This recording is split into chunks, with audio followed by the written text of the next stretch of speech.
está começando o Assunto é Saúde. Hoje nós vamos falar sobre o trabalho do neuropediatra. Eu converso aqui com a doutora Caroline Magna Bosco, ela é neuropediatra do Hospital INC em Curitiba. Olá, doutora. Olá, Vanessa, tudo bem? Tudo bem. Doutora, quais são as atribuições de uma neuropediatra? O neuropediatra ele é um médico pediatra especialista em atender as demandas neurológicas de uma criança. Então, tudo que é relacionado ao desenvolvimento, às aquisições neurológicas, aos aprendizados da criança na primeira infância, até doenças neurológicas que podem surgir no decorrer da vida, né? Então, epilepsia, paralisia cerebral, cefaleia, todas essas doenças são atribuições do neuropediatra acompanhar. Muitos pais irresponsáveis acabam chegando até um neuropediatra quando a criança está com alguma dificuldade de aprendizagem. Isso acontece? Quais são os tipos de doença em relação a essa dificuldade? A procura por dificuldade de aprendizagem é bem comum no consultório neuropediátrico, né? Então, é muito comum que a criança comece a apresentar uma dificuldade na alfabetização, na leitura, e a escola ou até mesmo os pais procurem o especialista, o neuropediatra, para acompanhamento e identificação de problemas, né? O ideal sempre é recomendar que a escola e a família façam uma avaliação pedagógica para entender se não existe um problema propriamente do ponto de vista pedagógico no aprendizado da criança. Quando se identifica que não existe, que o ponto de vista pedagógico, a inteligência tá tudo dentro da normalidade, aí vem ao neuropediatra para investigar se existe algum transtorno, como um transtorno de déficit de atenção e hiperatividade, uma própria depressão, um transtorno de ansiedade podem influenciar na aprendizagem da criança, né? Dislexia, transtornos específicos de leitura e escrita, e aí entra o neuropediatra auxiliando nesse diagnóstico. Mas o diagnóstico ele é feito por uma equipe multiprofissional, psicólogo, pedagogo, envolvimento da escola e do próprio pediatra geral também. Existe algum tipo de transtorno mais comum que tenha aparecido mais nos consultórios em relação à aprendizagem? É bem comum o transtorno de déficit de atenção e hiperatividade, dentre esses da aprendizagem, é hoje o mais comum, né? Então, existe uma prevalência em torno de 10% das crianças em idade escolar, é alta, então é bem comum. E junto tem a associação bem comum com a dislexia, né? Mas a dislexia não é tão frequente quanto o TDAH, o transtorno de déficit de atenção e hiperatividade propriamente dito. E por que acontece, doutora? Tem uma causa para a criança ter esse déficit de atenção? É algo genético, algo do ambiente? O que acontece? Essas são doenças que nós chamamos multifatoriais. Então, existe sim uma influência genética, é muito comum que os pais se identifiquem. Então, quando você está realizando acompanhamento, fecha o diagnóstico, existe o surgimento assim, o pai era assim na infância, a mãe também tinha essa dificuldade na escola e não foi diagnosticada.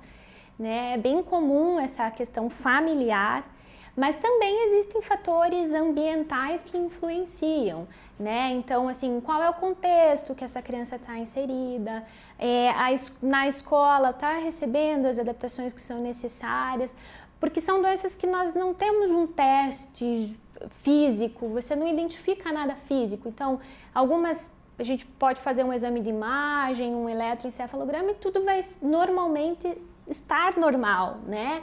Então a gente usa critérios de diagnóstico que são clínicos, na observação, no acompanhamento da criança, no dia a dia, que vai conseguir definir. E isso pode ser circunstancial. Esses sintomas, eles podem vir decorrente de alterações ambientais em torno da criança que geram esses sintomas. Quais são os sintomas que os pais e educadores têm que ficar atentos no dia a dia?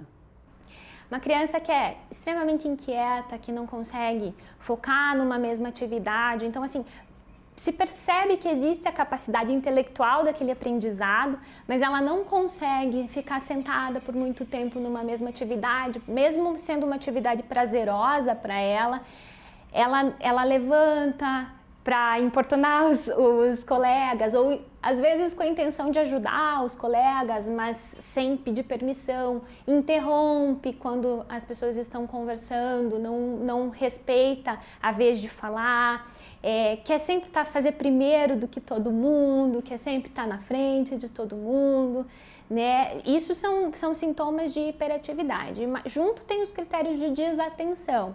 Então, uma criança que lê um texto, não consegue ler um texto mais longo, porque chega lá no final do texto, ela já não lembra mais do que estava escrito lá no começo, que estuda hoje uma coisa e amanhã já não lembra, chega em casa e não sabe contar o que aprendeu na escola, né? São critérios de desatenção, além de outros. E isso na escola e também em casa. Porque em casa também acontece, que você vai fazer uma lição de casa, tem dificuldade, é uma impaciência, doutora.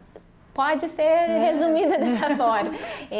Para a gente considerar como um transtorno, deve estar presente em mais de um ambiente. Então, se é só na escola ou se é só em casa, isso é sintoma de que pode estar acontecendo alguma coisa externa à criança nesse ambiente que está influenciando. Então, precisa ter esses mesmos sintomas em mais de um ambiente que a criança passa bastante tempo para a gente considerar como significativo de um transtorno. Em relação ao ambiente, pode ser algum momento que a família esteja passando também, um momento de separação, por isso que a senhora falou que é um diagnóstico de vários profissionais, não é mesmo? Porque sim, pode ser, a psicóloga vai ver que os pais estão se separando ou tem uma crise financeira, tudo isso influencia? Influencia. A criança é extremamente sensível ao que acontece em torno dela, né? Muitas vezes acredita-se assim que a criança não está percebendo, mas normalmente eles são sensíveis e percebem. Então, situações que gerem uma piora de um quadro de ansiedade, que às vezes aquela ansiedade basal que nós todos apresentamos, mas que pode piorar essa ansiedade. Geralmente, quando alguma coisa não está muito bem no ambiente da criança, uma das primeiras manifestações que ela vai ter é dificuldade na escola. É quase uma defesa, não é, doutora? Sim, imagino. Assim. Sim. Uhum. E quais são os tratamentos? O que um neuropediatra pode fazer para ajudar nesses transtornos?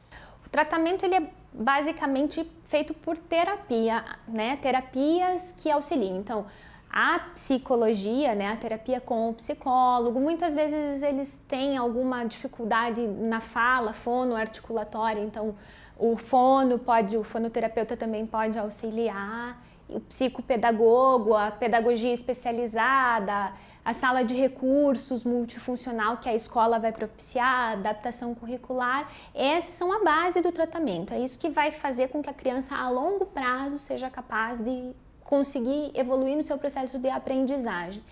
Muitas vezes é necessário o uso de medicação, né? Então, faz todas essas terapias, mas a progressão ainda não é adequada de acordo com a capacidade da criança.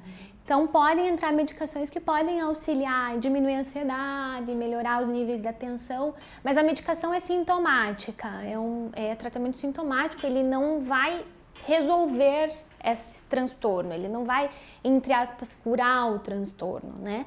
Então, aí que o médico é o profissional importante nesse momento, porque manejar a medicação, prescrever, indicar o medicamento adequado para cada situação é responsabilidade do médico nesse momento. Doutora, quando não é diagnosticado na infância, porque eu imagino que tem acontecido muito, hoje em dia os pais responsáveis são muito mais atentos até às crianças, mas quando não foi diagnosticado, essa criança que teve déficit de atenção vai ter muitas dificuldades na idade adulta? Quais os tipos de dificuldades? Com certeza vai continuar com dificuldades. Então, muitas vezes é aquele adulto que não consegue ficar no trabalho, manter um trabalho por longo tempo.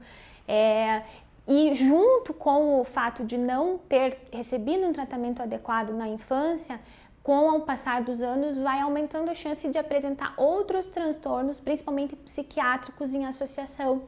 Maior chance de depressão, maior chance de ansiedade em um adulto, uma criança que teve TDAH, transtorno de atenção e que não recebeu um tratamento adequado. Então, isso persiste por toda a vida. Não é algo que tenha cura, tem controle, é isso? Exatamente. Se maneja os sintomas, se trata do ponto de vista terapêutico, mas a gente sempre considera que o transtorno persiste. Muitas vezes não persiste sem sintomas, né? A pessoa vai levar uma vida normal, muitas vezes independente de medicação, recebe a alta das terapias, mas ainda assim não consideramos como curado. Doutora, outra atribuição também no neuropediatra é participar desse diagnóstico em relação ao autismo. Como que é feito esse trabalho? Também, como os transtornos de aprendizagem, o transtorno do espectro do autismo também é uma doença que é muito importante a avaliação multiprofissional também. Então, a participação do pediatra, o neuropediatra, psicólogo, fono. Para o autismo, o fonoterapeuta é extremamente importante, porque as crianças, na maioria das vezes, podem cursar com um atraso da comunicação e da linguagem, né? O terapeuta ocupacional, então são todos profissionais envolvidos nesse diagnóstico do autismo. Em relação aos sintomas, o autismo, os pais percebem desde bebê se estiverem atentos? Como que são as crianças autistas? Existem 3 formas de evolução, de apresentação do autismo. Então, uma das formas é a criança que sempre teve um atraso do desenvolvimento. Então, a criança que não olhava para a mãe no mamar, né? Então, no momento da amamentação, não tem esse contato visual, não procura quando os pais chamam. Então, e também uma criança muito quieta ou muito irritada no primeiro ano de vida, com algum atraso do desenvolvimento que pode ser motor também e de linguagem na parte da comunicação. Então, esses a gente já desperta um sinal de alerta já no primeiro ano de vida. Uma outra forma é o regressivo, então a criança tem um desenvolvimento adequado até em torno de 1 ano e meio, 2 anos de idade e perde aquisições que teve, então falava e para de falar. Esse é menos comum, geralmente é secundário a alguma outra doença neurológica que cursa com o autismo. E o mais comum de todos é aquela criança que tem um atraso leve de comunicação e que daí ali em torno de 1 ano e meio, mais ou menos, fica bem evidente que ela não está aprendendo a falar mais coisas. Então, falou mamãe, falou papai e para nisso. Então, com 1 ano e meio, esse desenvolvimento, mais ou menos, né, esse desenvolvimento faz estacionamento, assim, estaciona esse desenvolvimento mais ou menos nessa idade e aí fica mais evidente os sintomas. Como que é o papel do neuropediatra neste caso, doutora? Porque o autista ele tem que ser acompanhado a vida toda, né? Sim. Qual seria o seu papel neste caso? O papel do neuropediatra é confirmar o diagnóstico, então normalmente vem os outros profissionais aplicam testagens, indicam situações que eles observam no dia a dia, trazem para a gente. O papel do neuropediatra é juntar todas as informações dentro de um transtorno. Então, nos critérios diagnósticos, nos critérios clínicos, juntar todas essas informações e confirmar um diagnóstico. E a partir daí indicar as terapias, né? Então, a criança precisa algumas vezes de medicação por questões de comportamento, agressividade, dificuldade de atenção. Então, avaliar se existe a necessidade de medicação e principalmente avaliar qual é a causa de base. Se é o transtorno do espectro do autismo, é a doença principal, é o transtorno principal, ou se ele pode ser provocado por uma outra doença neurológica que pode ser degenerativa ou progressiva e que pode cursar com sintomas semelhantes. Tá certo, doutora. Muito obrigada pela entrevista, pelas informações. Obrigada a você, eu que agradeço. Este foi o Assunto é Saúde. Até a próxima.